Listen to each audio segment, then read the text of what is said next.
Entre tentatives d'enlèvement en plein Paris, soirée privée avec Donald Trump pour les fans de meme coins et vote historique du Sénat américain sur les stablecoins, l'actualité crypto de cette semaine est aussi intense que diverse. Bienvenue dans cet épisode de l'Hebdo Crypto, votre condensé de l'actualité crypto en quelques minutes seulement.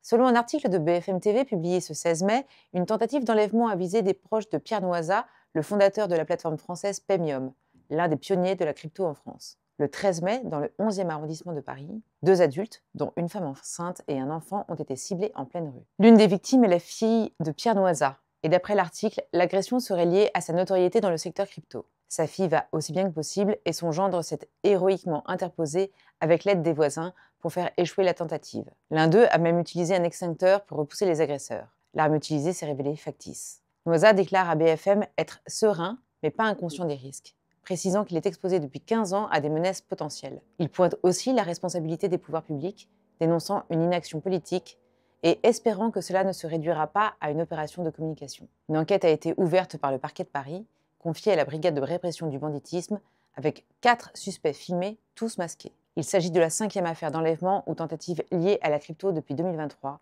toujours selon BFM. Cet épisode témoigne des risques de plus en plus concrets auxquels peuvent être exposés les acteurs du secteur crypto. Mais ces risques ne se limitent pas à la sécurité physique. Ils touchent aussi les enjeux d'éthique et de pouvoir. Selon un article du Figaro, publié cette semaine, Donald Trump brouille un peu plus les frontières entre politique et profit en organisant une somptueuse soirée réservée aux investisseurs de sa crypto-monnaie Trump, un meme coin lancé peu avant son investiture. Le 22 mai, 220 invités triés sur le volet sont conviés dans un club privé près de Washington. Leur point commun, ce ne sont ni des diplomates, ni des officiels, mais les plus gros acheteurs du jeton Trump.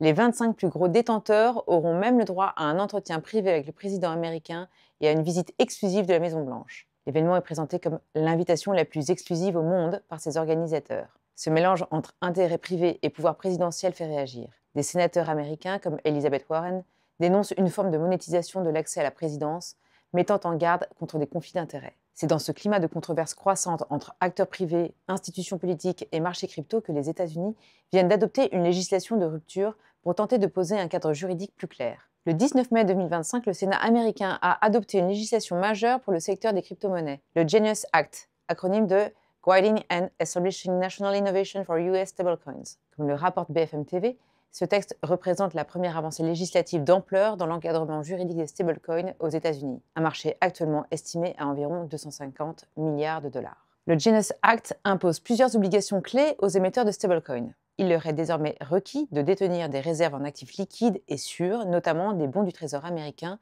afin d'assurer la stabilité et la solvabilité de ces jetons numériques. Le texte prévoit également des obligations strictes en matière de conformité aux règles anti-blanchiment, ainsi que la garantie d'une priorité aux investisseurs en cas de faillite d'un émetteur. Une disposition notable concerne la limitation de l'émission de stablecoins par les grandes entreprises technologiques comme Meta ou Google. Ces dernières ne pourront désormais créer ou émettre ce type d'actifs qu'avec une autorisation réglementaire spécifique visant ainsi à prévenir une concentration de pouvoir et d'influence dans le secteur. Ces ajustements ont permis d'obtenir un soutien bipartisan, en particulier celui de certains démocrates modérés, et le texte a été adopté par 66 voix contre 32. C'était l'actualité crypto de la semaine. Nous vous donnons rendez-vous mardi prochain pour découvrir les nouvelles actualités.